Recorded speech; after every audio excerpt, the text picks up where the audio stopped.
성부와 성자와 성령의 이름으로 말씀드립니다. 여러분 반갑습니다.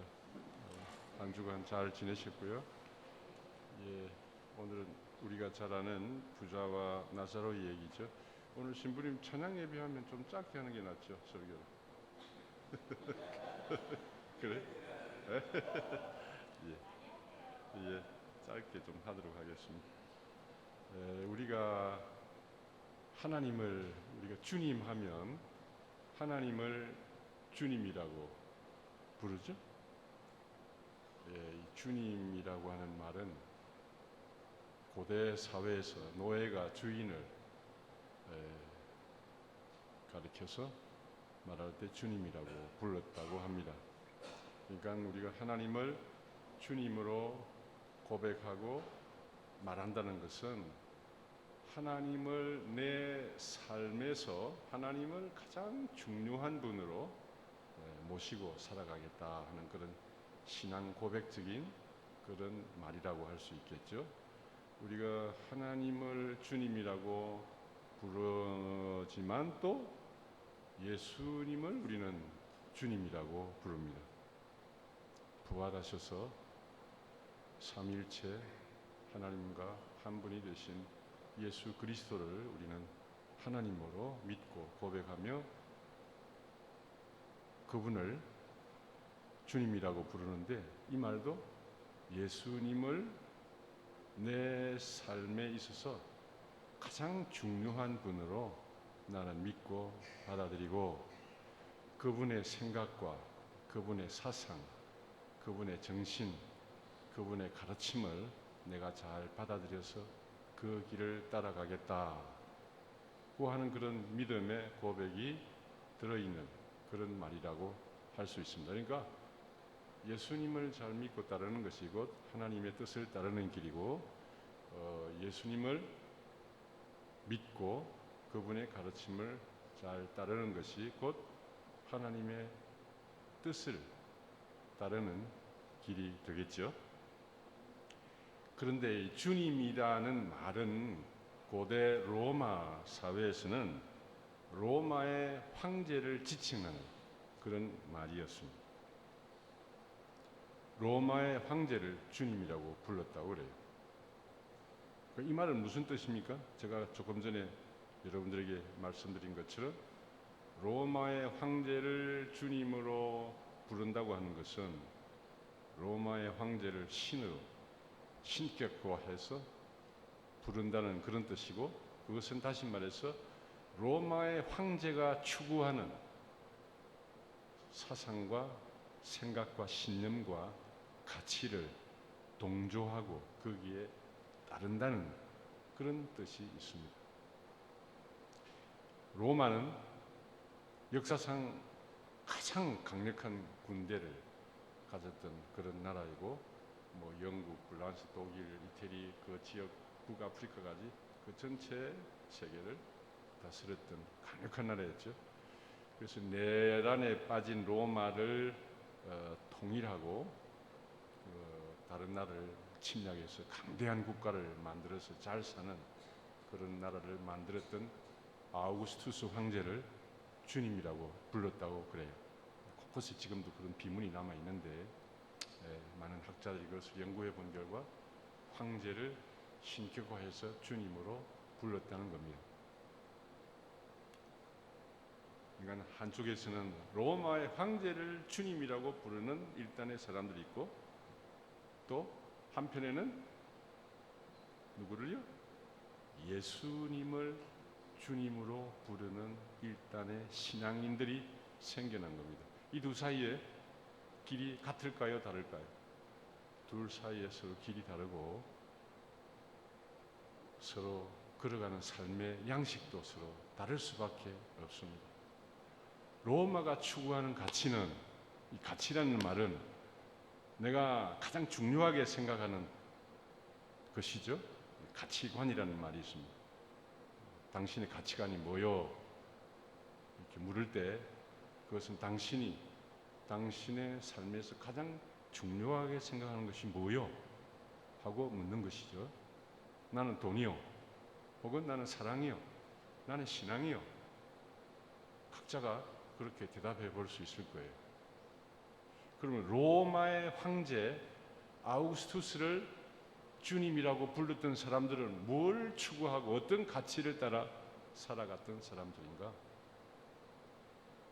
강력한 힘을 바탕으로 해서 다른 나라를 지배하고 그 식민지로부터 노동력과 경제력을 착취해서 자신의 안락과 부귀를 위해서 그것들을 사용했던 그런 가치를 추구했던 사람들이 바로 로마의 황제를 주님으로 칭송했던 일단의 지배 세력이었습니다.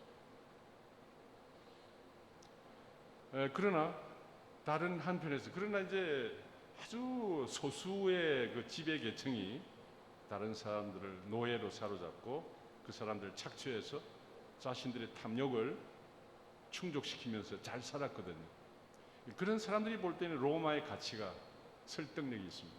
그러나 식민지 백성에 대해서 착취를 당하거나 억압을 당하거나 노예살이를 하는 종처럼 살아야 하는 사람들의 입장에서 볼 때 이 로마가 추구하는 가치는 아닌 거예요. 그래서 굉장히 많은 반란이 일어났습니다. 독립운동이 일어났습니다. 그 반란 일으킨 사람들을 로마는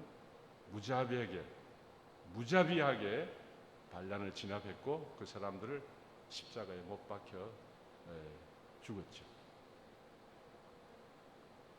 근데 로마가 추구하던 그런 가치를 이것은 아니다 고 생각한 일단의 사람들이 있었죠. 우리가 잘 아는 초대 기독교인들은 예수 그리스도를 자신들의 주님으로 믿고 그분을 따랐습니다. 자, 여기서 예수님을 주님으로 부르고 그분을 따랐다고 하는 것은 무슨 뜻일까요? 이거 굉장히 중요합니다.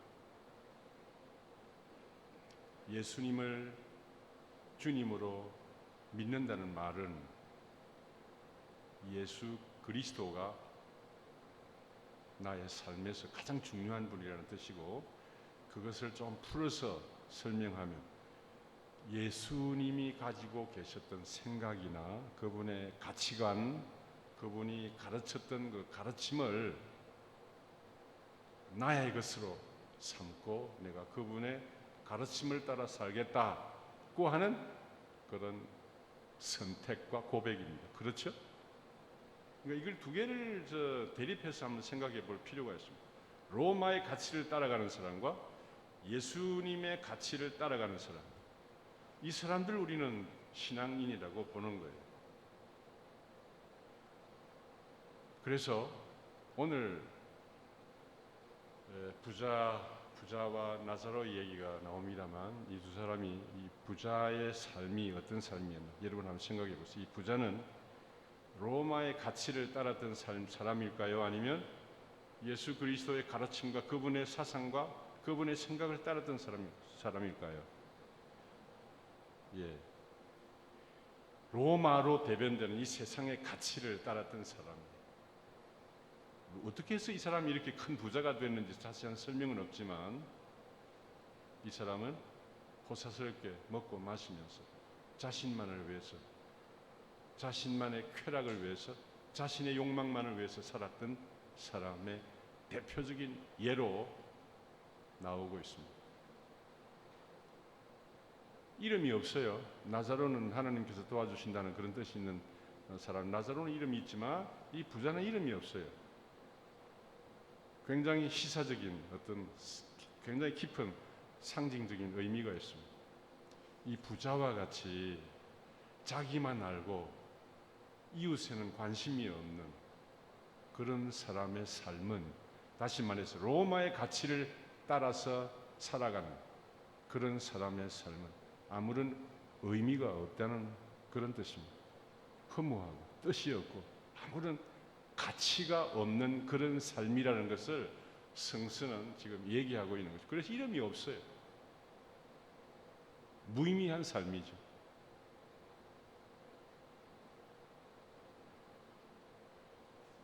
이런 로마의 가치를 따라서 살아가는 삶에서 그것이 잘못인 것을 깨우치고 예수님께서 가르치신 그 삶의 가치를 따라서 삶의 방향을 바꾸어서 주님을 따라가는 삶, 이걸 성서는 회개라고 그래요. 여기로 세상의 가치에서 주님이 가르치는 삶을 따라서 살아가겠다고 결심을 하고 뜻을 세우고 세례를 받고 이제 나는 예수께서 가르치신 삶의 가치를 따라서 그분의 복음의 가치를 따라서 그분의 사상과 철학과 그분의 신념, 그분의 생각을 내가 배우고 그분의 가르침에 따라서 나도 살아가겠다. 이것이 참으로 참된 생명과 부활에 이르는 길이고 이것이 참으로 사람답게 사는 길이라고 생각하고 주님을 따라 살아가는 사람들, 이 사람들이 예수를 주님으로 불렀고 바로 그 사람들이 오늘 우리가 말하는 신앙인이라 크리스찬이라고 말할 수 있는 사람들입니다. 제가 어느 책에서 글을 읽었는데 이런 얘기를 읽었어요. 옛날 조선시대에 한국에 천주교가 들어왔지 않습니까? 천주교가 들어왔는데 어느 백정이요 어떻게 우연히 복음을 접하고 교인이 돼서 세례를 받았어요. 그 세례를 받고 교인이 되고 보니까 사람들이 전부 다 자기를 형제라고 부르면서 따뜻하게 대해주는 거예요. 너무나 고맙고 감사해서 감격을 했어요, 이 양반이. 그래서 이 양반이 그런 유명한 얘기를 남겼다는 제가 얘기를 들었는데 나에게는 두 가지의 천국이 나에게는 있다. 하나는 내가 앞으로 죽어서 갈 하늘나라의 천국이 있고 또 하나는 내가 몸담고 있는 이 교회가 나에게는 천국이다. 왜 그럴까요? 세상에서는 백정이라고 차별받지 않아요. 다른 사람들로부터 멸시받지 않습니까? 네. 차별받고 멸시받고 소외되는 그런 세상의 가치관이지 가치관에서 사람들이 살아가는 거 백정하면 다 무시하고 차별하잖아요. 그런 세상에서 괴로워하고 고통받고 살아가다가 교회 들어오니까 모든 사람들이 자기를 형제로 받아주고 사랑해 주는 거예요. 천국이 따로 있는 게 아니구나. 이곳이 바로 나에게는 천국이다. 교회는 바로 이런 곳입니다. 세상의 가치는 백정을 차별하고 소외시키고 무시하는 그런 세상이고 지쳐놓고 돈 많은 사람을 높이고 우대하는 그런 가치를 추구하는 세상이지만 교회에 들어오니까 교회는 예수 그리스도의 가르침을 따라 모든 형제, 모든 사람들이 형제자매요. 우리는 하나님의 아들과 딸이요. 우리 모두는 형제자매라고 하는 예수 그리스도의 가르침을 따라 살아가는 사람들이 모이다 보니까 그런 백정도 차별 없이 대해주고 형제로 대해주니까 이 백정의 입장에 볼 때는 교회가 천국인 거예요. 그래서 그런 유명한 말을 제가 얘기 듣고 마음속으로 굉장히 제가 생각을 많이 했어요.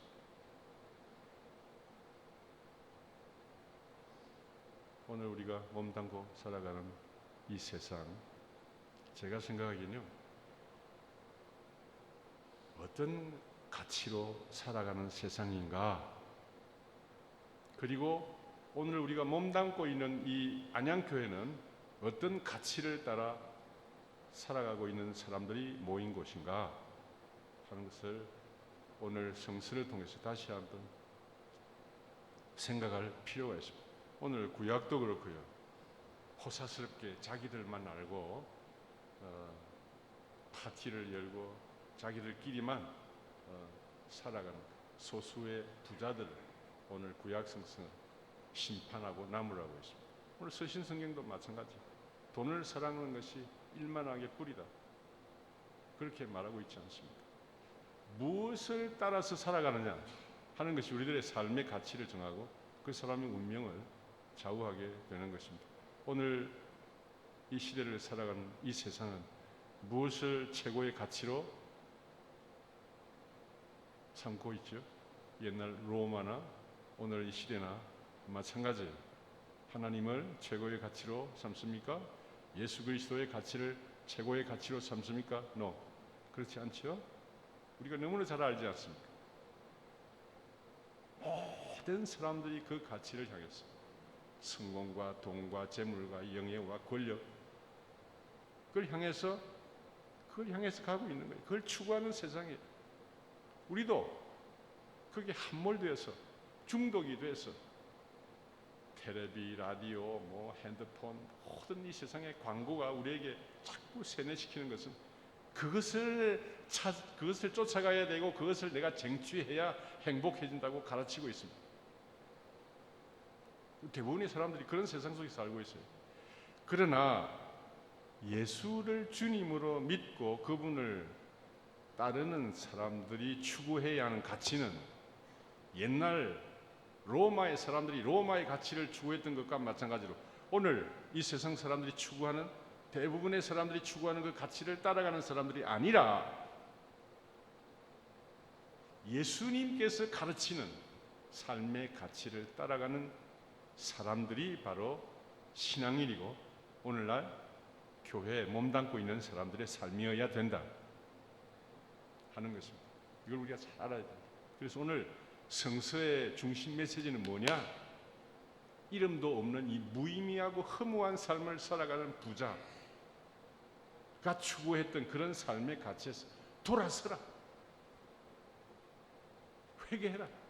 이런 사람들이 그런 가치에서 뭔가 탁 깨닫고 이게 내가 사는 삶이 이게 정상적인 삶이 아니고 이게 정말 허무하고 의미 없는 삶이구나 하는 것을 깨달아야 하는데 그걸 깨닫지 못하는 거예요. 그래서 성수는 부자가 하늘나라에 들어가는 것은 낙타가 바늘길을 통과하는 것보다 더 어렵다. 그렇게 얘기하고 있습니다. 오늘 성서의 말씀도 주님은 이러한 어려움을 우리에게 경고하고 있습니다. 아브라함 할아버지, 우리 집에 형제가 5이 있는데 그들로 하여금 이곳에 오지 못하도록 하려면 죽었다가 산 사람이 가서 그들에게 잘못을 좀 가르쳐줘야 할 것입니다 하고 요청을 하지 않습니까? 그만큼 어렵다는 거예요.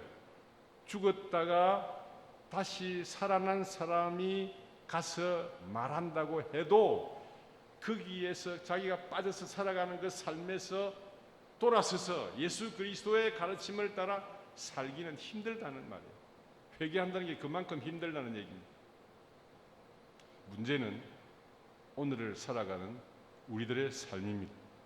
우리는 어떤 가치를 따라서 누구의 가르침을 따라서 누구의 사상과 누구의 생각을 따라서 오늘을 우리는 살아가고 있는 것인가 하는 것을 이 말씀 앞에서 생각해 보아야 할 것입니다. 여러분, 우리는 세상의 가치를 따라 살아가는 그런 세상 한가운데서 우리는 살아가고 있습니다. 그러나 그런 세상 한가운데서 몸을 담고 살아가고 있는 우리들이지만은 그러나 우리는 생각을 돌이켜서 깨우쳐서 이것이 의미 없는 삶이라는 것을 깨닫고 예수께서 가르치신 그 삶이야말로 우리들에게 풍성한 기쁨과 평안을 가져다주는 삶이요 우리에게 영원한 생명과 부활의 참된 삶을 우리에게 가져다줄 삶이라는 것을 깨닫고 그 길로 돌아서서 그분을 따라 살아가는 삶, 그냥 가만 앉아서 내가 믿겠습니다 이거 가지고는 안 돼. 이거 가지고는 안 돼. 그렇게 하기 위해서 어떻게 해야 되겠습니까? 우리는 이 세상의 삶에 중독이 되어 있어요. 거기서 빠져나올 수가 없어요. 왜 우리가 성경을 공부해야 되고 더 깊은 기도를 해야 되고 더 주일마다 나와서 참된 하나님 앞에 예배를 드려 성찬의 예배를 바쳐야 되느냐? 중독에 빠진 우리의 몸과 생각이 깨우침을 받아서 돌아서서 예수님의 가르침이야말로 참으로 진리라고 하는 사실을 깨우치고 깨닫고 그 길로 따라가기 위해서는 우리 나름의 노력이 필요한 거예요. 그래서 성서를 우리 신부님이 왜 주일마다 성수를 공부하자고 그래요? 그 성수 공부해서 뭐 하려고요? 기도해서 뭐 하겠다고요? 뭐 하자고 기도하고 성서 읽고 주일마다 모여서 우리가 이렇게 성찬의 예배를 드립니까?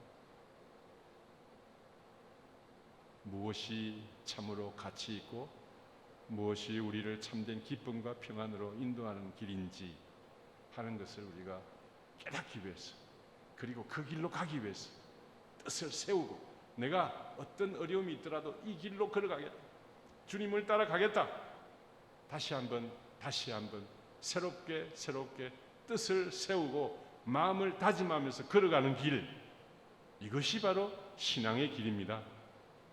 우리 안양교회가, 저는 그래요.